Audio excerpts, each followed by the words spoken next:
Yo, what's up YouTube? Today I'm coming back with another tutorial. Recently I haven't been really listening to rap music like that, but I have been listening to these artists called Snowstrippers. They have a ton of like popular songs on TikTok. That's how I found them, like most people find their music nowadays. And it almost reminds me of like some Crystal Castles, like synth pop, witch house type of beats that they make. And the song that they made that inspired this beat is called Just Your Doll. So I was kind of going off of that. Many of their beats, they use pianos, like bouncy pianos. And some of their beats, it's just like electric too. But before I get into it, like, subscribe, comment, do all of that. And I'll break this down right now. But before I do that, I'll go ahead and play the beat so you know what I'm breaking down.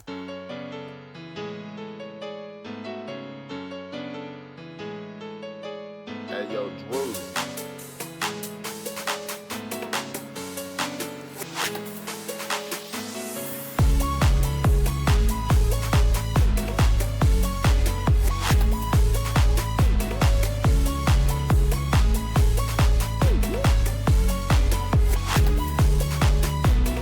The first thing I started off with was this piano from Xenology.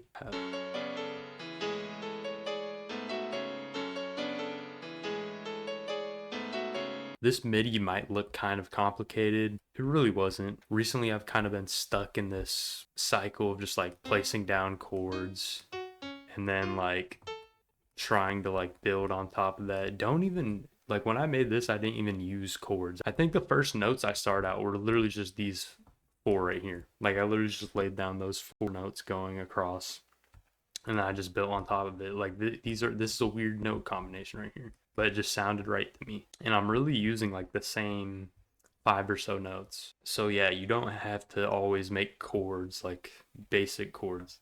It gets really old. And yeah, I randomized the velocity a bit to make it sound more realistic. If you don't know how to do that, you just hit Alt R and then you have this velocity knob right here, and as you can see in the bottom, it's changing how hard all of the notes hit. Yeah, and also just focus on the rhythm. Like as you can see, I'm just playing notes literally back to back. You can just spam the same note over and over again and it will sound good. Another thing I did too, and I just started doing this, is if you go up to this wrench thingy and then hit humanize, there's a ton of knobs that you can use to just like change things around. So it might change the start times. As you can see, all of these notes aren't hitting perfectly on these lines, and I manually did that, but you can do it with the wrench thingy up here, or with that same tool you can also make it where it randomly like pulls back some of the notes, because if someone's playing the piano, they're not playing the note fully perfectly, you know, they gotta lift their finger up and then hit another note. So yeah, just making it sound real is very helpful. And if you didn't do this, it's not like anybody would listen to this and be like, wow, why is everything hit exactly on the same time? This sounds super boring and basic.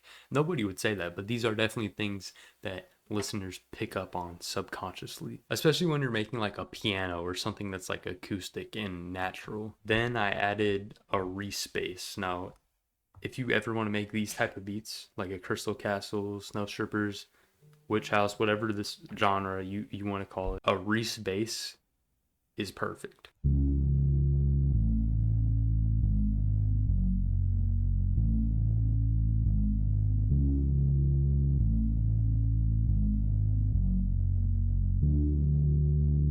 These were the root notes from the piano. On the start of them, I kind of brought this note up. You don't always have to put it in the root notes. And then I'm also adding variation over here, just following notes that are in the chords. It doesn't have to be the root. And then next up, I added this lead. Now I wanted it to be something super electronic. And this is what it sounds like.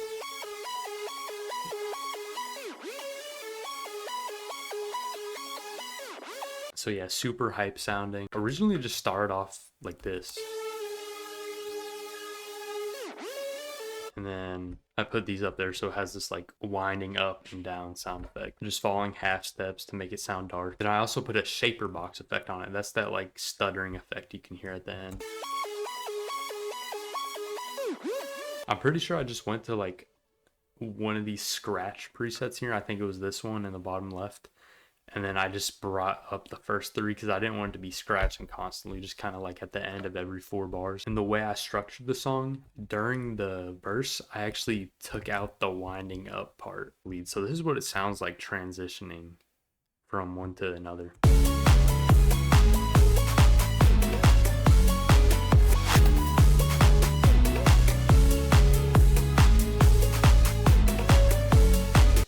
this is perfect for the hook, just so like when people hear that, that's how they know it's the hook. That's how you make it memorable. And then the last thing for the melody, this key right here.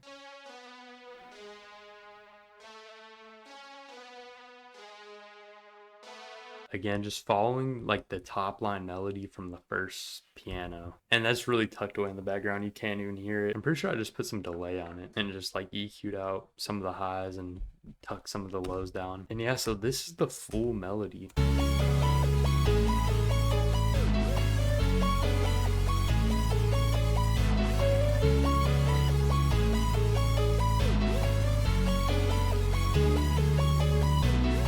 Okay, and now before we get to the drums, I might as well just play them here so you know what I'm about to break down.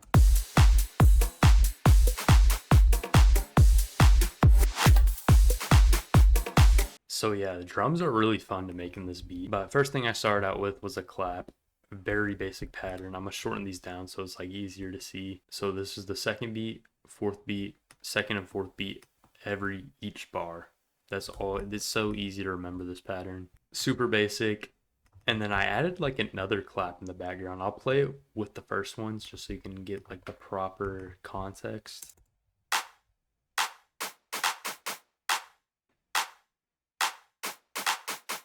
And then I layered it with another clap.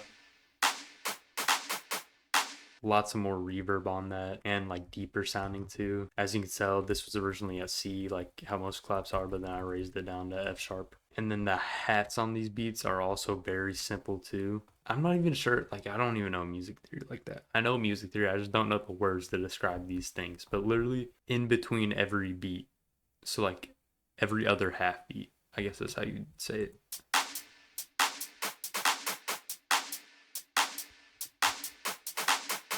Like the way I remembered it at first is like, imagine you're placing down a 2-step for a trap beat, but you take out the every odd number of hat, and that's how you get a pattern like this. Then I layered it with like a deeper, sharper hat.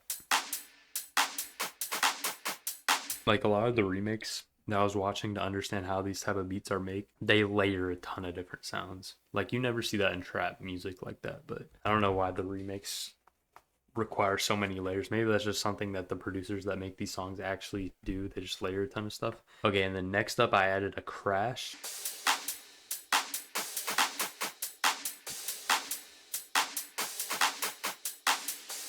And it's very simple, just hitting on every bar. And then right here I added one kind of to stutter into the next 4-bar section, but I had like a slide note, so it's going downwards.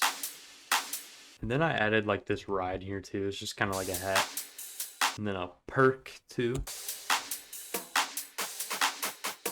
Just finding open spots in the beat where you think silence doesn't work and you'd rather put a sound. That's my entire drum tutorial right there. Just that one sentence. And then I added a kick. Simple 4 to the floor like all these beats are.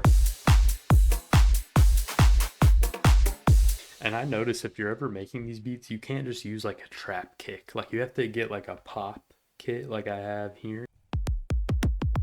Like every single one of those kicks has so much high end, like compared to trap kicks. Trap kicks usually are like no high end at all. And then I layered it with another kick, but hitting half as often. You can't even really hear it. You can't even hear it. Now you can. You can only hear it when I just soloed just the kicks. It's literally just kind of like more high end for it.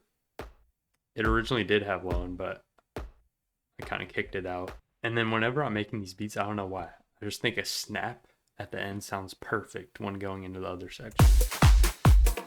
Can't really hear that, but... And then I had the drums done, and they sounded good, but they also sounded like kind of basic too. Like I wanted something cool. And so I just thought, what if I put like some shaper box on this with like one of the time LFOs? And this is the pattern I came up with. This is what it sounds like.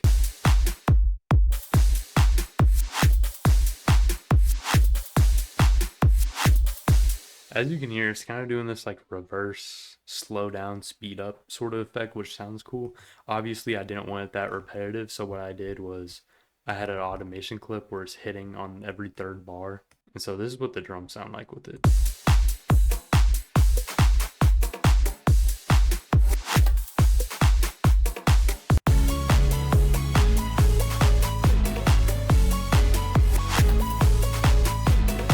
as for arrangement goes, obviously, like I said earlier, I took out the wobble effect from the lead, and then I also took out the time effect that we had on the drums, and I took that off during the verse. And that's like the only difference really in the verse. And then I added like an intro here.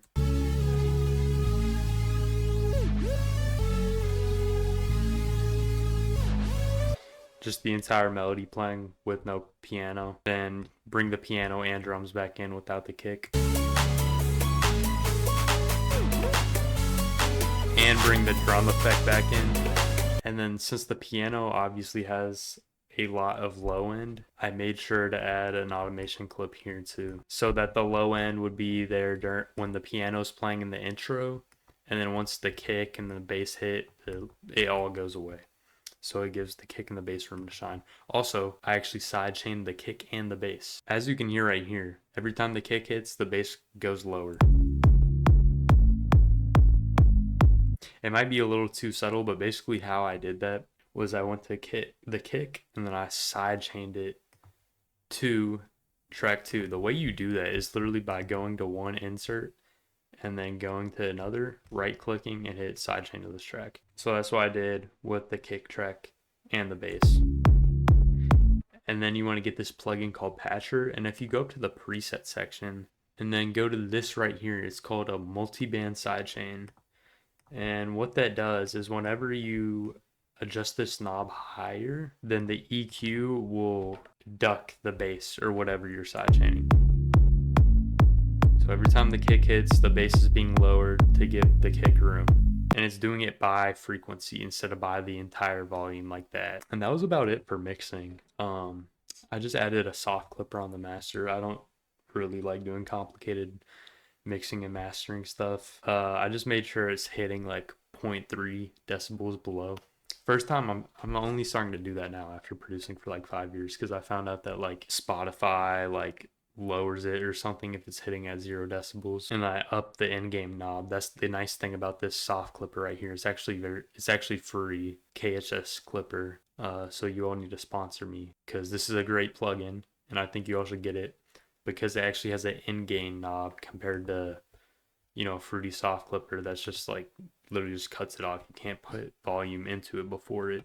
And then as for the intro, I did add this cool like uplifter.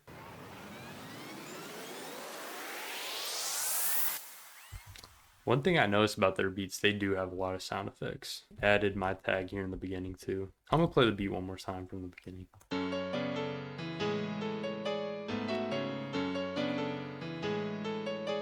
Hey, yo, Drew.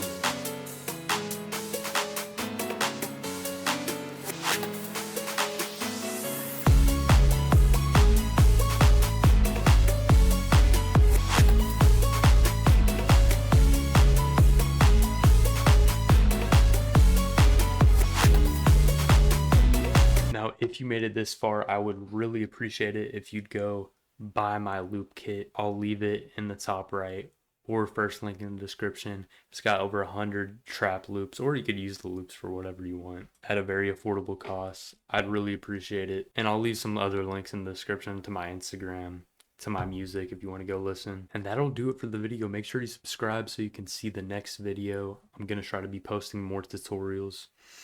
And I hope you all have a good day.